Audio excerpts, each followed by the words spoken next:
My name is Christian Lee here for Earroom Digital. I'm here with Ava Maybee. And Ava, how you doing today? I'm good. How are you? Good. I'm doing great. You know, like it's like a little bit cloudy today, but the vibes are still good. Vibes are high. Mm-hmm. And I heard the drive over here was actually you came last night, but I heard it wasn't bad, so that's always a good sign for tomorrow. No, yeah, it wasn't bad at all. We're very, it took. How long did it take? Like 5 hours. Nice. That's pretty good. Not too bad. And I want to say, because we talked about this a little bit off camera, but I love your outfit. Thank you so much. And I could tell, just doing a little bit of research on you, you are definitely more of a beret girl. I am. And so tell me, why do you like berets outside of it not casting a shadow, you know? I mean, that's literally like pretty much the whole point. I love accessories. And then I wanted to wear hats on stage that did not block my face. Yeah. And so beret was the only option.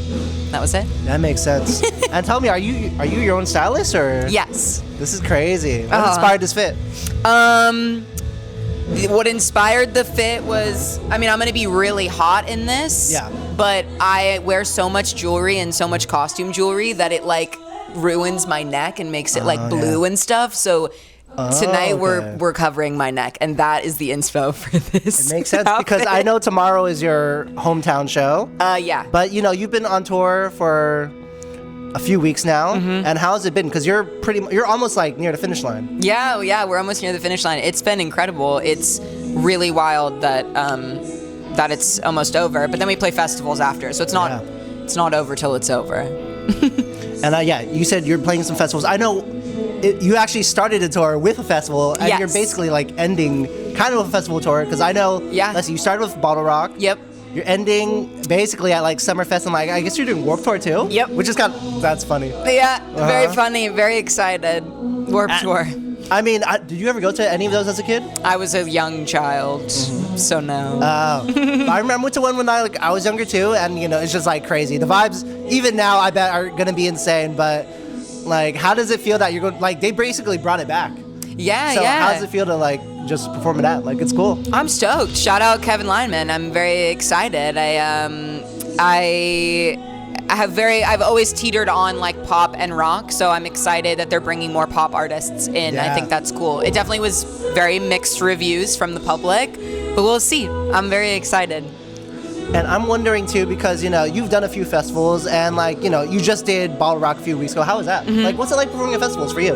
I love festivals. Because I'm such a green artist, I never know what time I'm gonna be at. So for we were spoiled. For Lala, I got to play at like 4, which was great. And then for Bottle Rock, I played at 12 p.m. Oh, wow. And we were like, no one's gonna come. That is literally like the first act. And then people came.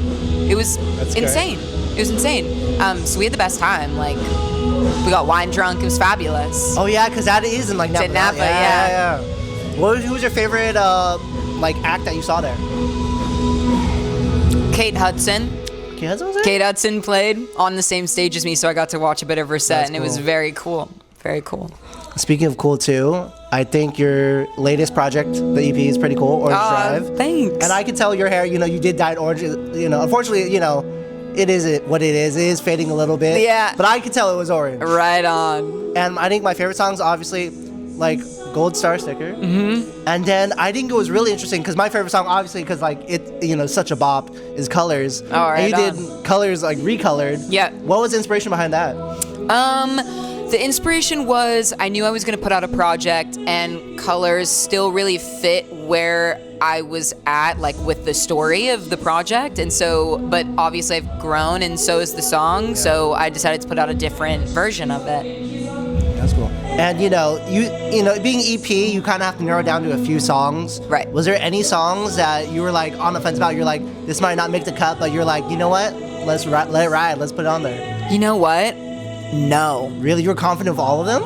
I was very confident for all of them because we made so many demos for it, and then did like a phase 2 where we would go through and be like, okay, which ones do we really want to like dig our teeth into?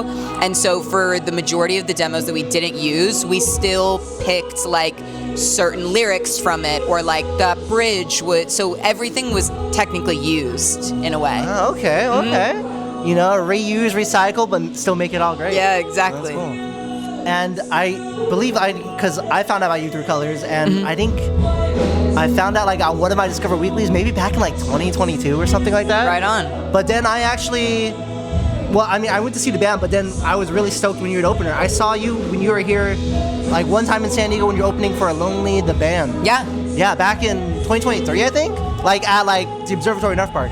Yes. Yeah. Lovely's great. I went. I literally graduated college, and then 3 days later went on tour with them. It was very wild. Okay. Yeah. What was that like? It was amazing. I mean, I knew nothing about touring, so was that your first tour? That was my first tour ever. Wow. Okay. So going on that tour, I was like, touring's great. Like, why do people say that they don't like to tour? Like, this is so easy.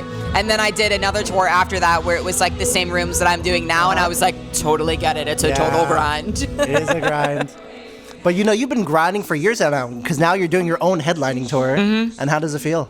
It feels From being good. opener to like, headlining It feels now. good. I definitely have a lot of imposter syndrome for sure. But, you know, you work through it. I'm very excited. Yeah. And then, you know, Lovely the Band. Yeah. You know, I bet you were probably like a fan of them growing up. Was there any other artists or any other singers, bands that you grew up like listening to? Like, who were like some of your faves? Yeah. Let's see. I listened to a lot of Motown music growing up. So I had a feeling I probably wouldn't be going on tour with them, but a little bit tougher, yeah. Yeah, but you never know. You never know. I mean, like, we're playing Summerfest and the Isley Brothers are playing, so kind of sick, kind of lit. We're cool. Very excited. Let's see, who else? I listened to a lot of Carole King growing up. I listened to a lot, like, and then more in middle school, a lot of Tame Impala was a big vibe for me. That was a big one. Mm-hmm. And, you know, I don't know if you noticed, but, like, I was talking to Danny earlier, because I've met him a few times, and, you know, we're pretty friendly. I'm wondering, do you think we could be the same? Do you think we could be friends, too? Yeah, why not? Oh, yeah, okay, thank you. And the thing I love to do for my friends is give them gifts. So I actually do have some gifts for you. Oh my God. Yeah, you know, what? Near the end of your is tour, that your might love as well. language? It is. What's your love language? My love language is words of affirmation because I need them all the time. I'm an artist. What do you expect? What do you expect? Well, I think you are very talented. You have great style. Thanks. And, you know, first one is, I know it's an artist you like. They're pretty modern. Yeah. And it matches your theme. And it is Remi Wolf. I love Remi Wolf. And it's on Oh my God. Thank you so much. This is so major. You know, fun fact about this. Danny, my guitarist, was playing guitar for Slim Dan, who opened for Remi Wolf. Slim Dan's so good too, yeah. Slim Dan's incredible. And so that was the first time I ever saw Danny play, was at a Remi Wolf concert at the Greek in LA. So this means so much to me. Thank you very much. Dang, everything's all connected. It's all connected. This is so major. Thank you. You're welcome. And on the orange. Mm-hmm. And I also have a video I want to show you too. Okay. And, you know, I've listened to some of your live performances. I love all of them. And this is one that I really like. I don't know if you've seen this, but this is you. Oh, man. No! No! No! Oh. It's crazy. This is my first performance, like, literally ever. And that's why I have another gift for you. Oh my God, bro. It's like Rihanna. Oh man. Look, you gotta start somewhere. Yeah. This album's It's so good. I can see why you could sing from it. Woo! But I think it's just so funny. Like, I mean, obviously, even back then, your vocals were good. But it's just so funny seeing you, like, just like 12, 13, just singing, like, Stay by Rihanna. Yeah, I was 12 in that video. That's crazy. Oh, bless her. She needed a hug. That's insane. These are so rad. Thank you so much. You're welcome. Oh my God. You know what? This album's really slept on, to be honest. It's very underrated. Wow, it really is. No Love Allowed is fire. Mm-hmm. And then I think it's funny because, you know, you've been performing at festivals like the beginning and end of this tour. Mm-hmm. But was that basically your first festival, Kidstock? Yeah, pretty much. Yep. Mm-hmm. Yeah. I knew the woman who was hiring all of the all of the acts because it was my mother. Oh, so wait, she was the one hiring? Mm-hmm. Wow, she organized that, huh? she organized it, so she slid me in there. Thank God. First gig. Well, I think you actually performed there like a few years, right? Yeah.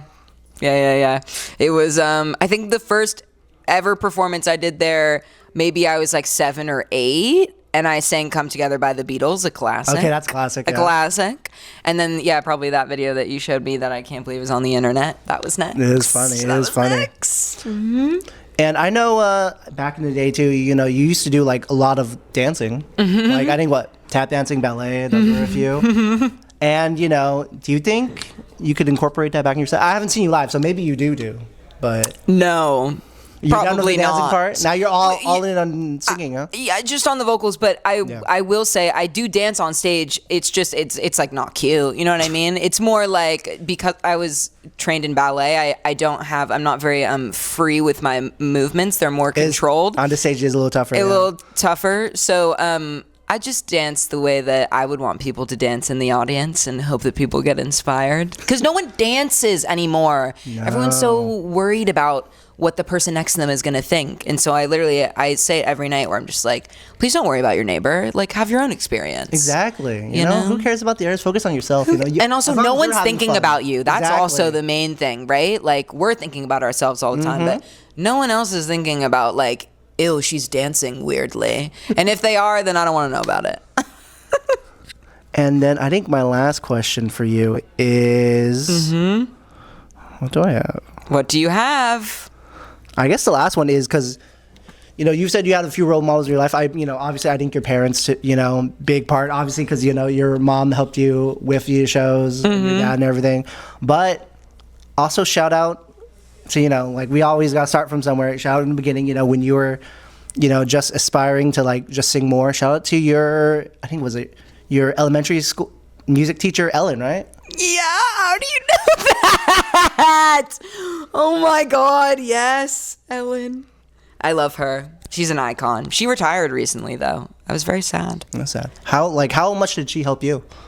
Oh my God. I mean, I didn't think I could sing. Like I knew I liked to sing, and I had a very low voice as a kid, so I didn't really know what to do. And she really helped me and I became more confident and really learned about like arranging and harmonies and why music moves people.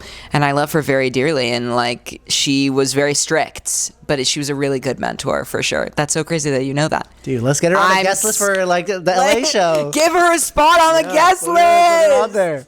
She would not come. She'd be like, I'm in bed. I'm playing at like 9:30. Honestly, fair. It's my bedtime too. That's also too, like doing your own headline tour. I'm just like, I don't get to go on at 7. Like, I know. I'm pissed. You have to stay later. 9:30. I'm a grandma. You know, you're a grandma, but you know, on stage, you're so youthful, you know. So true. So true. Exuding youth, truly. For real. Well, Ava, thank you for taking time to do the interview. It's been a lot of fun. But before we turn off the camera, though, you know, as a little bit, another small gift for, you know, doing this interview, like while you're still on tour, you know. Is there anything else you'd like to say to the camera? You know, like maybe a message or like anything else you'd like to plug? Rest of the time is all you. Stream Orange Drive, first EP. If you're in LA, come to the show. It's at the Roxy. It'll be really fun. And give your mom a hug. And that's all.